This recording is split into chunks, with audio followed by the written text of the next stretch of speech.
Howdy, it's Brian here. I just gotta say, it's wrong when our government doesn't represent the people and when it represents big money, APAC, and special interest groups.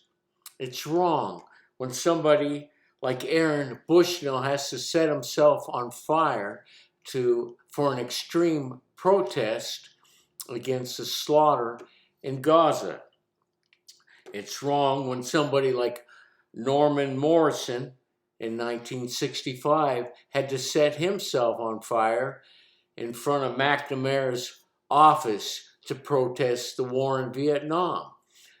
I remember seeing the monks, setting themselves on fire in Vietnam. And I go, man, this is awful. What are we doing over there? It took us a long time to question why we were there. And that was just because Vietnam wanted to be free of France and not be a possession of France. So that was a normal thing for them to want to do, to be free. In fact, Ho Chi Minh was, back in 1946, was quoting parts out of our Constitution about life, liberty, and the pursuit of happiness. And now, I am not saying he was 100% right, but we didn't even, we meddle in too many things. Ever since Vietnam, we've been meddling. And so I think it's wrong when people like McNamara, Rumsfeld, Cheney, Bush, Pompeo, and Victoria Nuland, all they want to do is meddle in other people's affairs so that big interests can get control. I don't know, I guess this last thing could be farmland or whatever, natural resources. But sometimes the capitalistic way isn't always the best way. Now, we know that there's just as many people that are bad in other groups, whether they're capitalists or whether they're communists or whatever. Obviously, Stalin was very bad. He killed more people than Hitler before they even got involved in the war. His own people. So the Bolshevik Revolution was bad. And that's probably what makes a lot of people in Europe act like they don't want to have anything to do with Russia.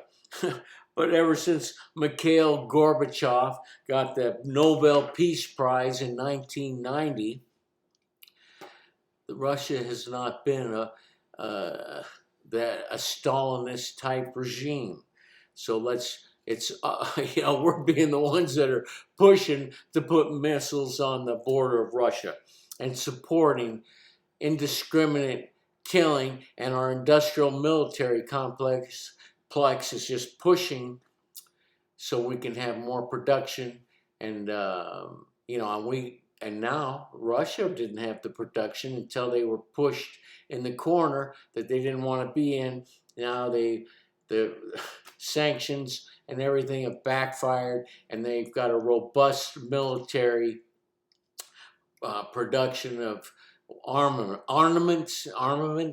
Anyway, so it all backfired, and I think if Ukraine would have stayed neutral instead of us meddling and trying to expand NATO, we wouldn't have had the problems in Ukraine. And if AIPAC wasn't running our country as much by all our politicians, especially in Congress, making more money through the money they get through AIPAC and others, donations and all this pressure, I think we'd be better off without it.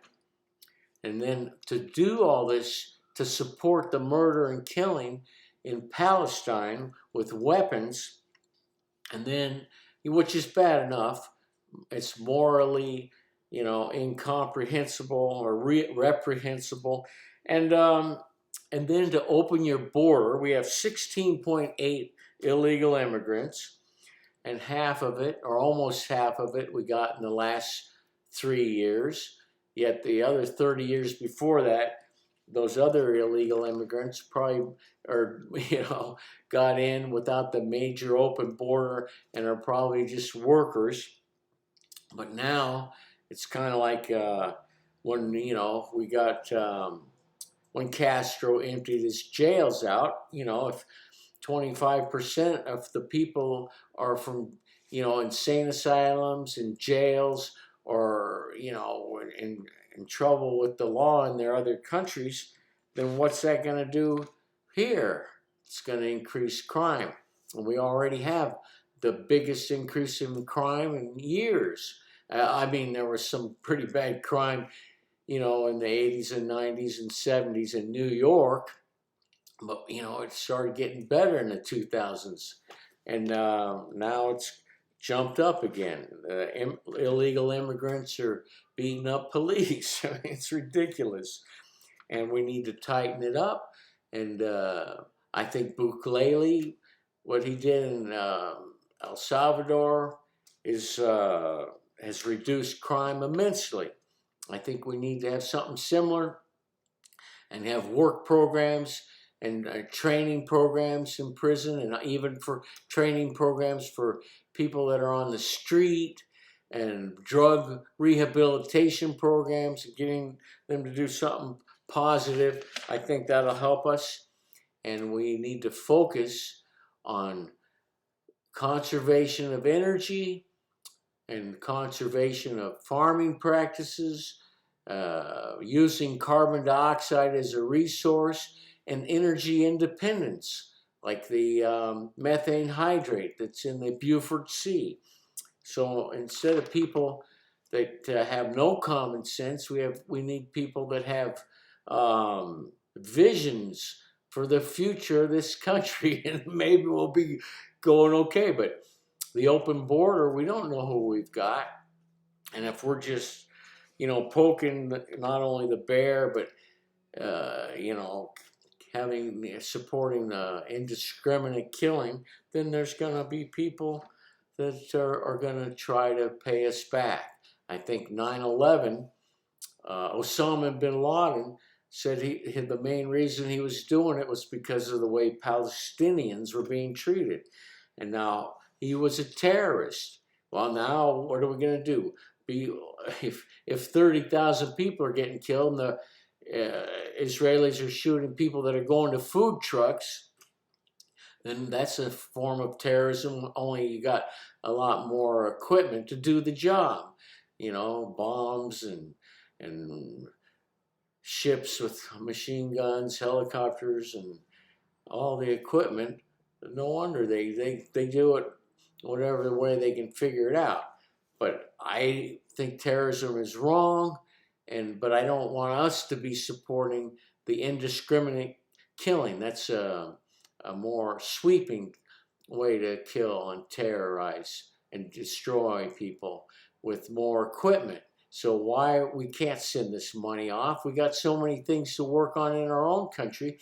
We should be doing things that help not only diplomacy, but create goodwill. So I think diplomacy with Russia and the Middle East without instigating.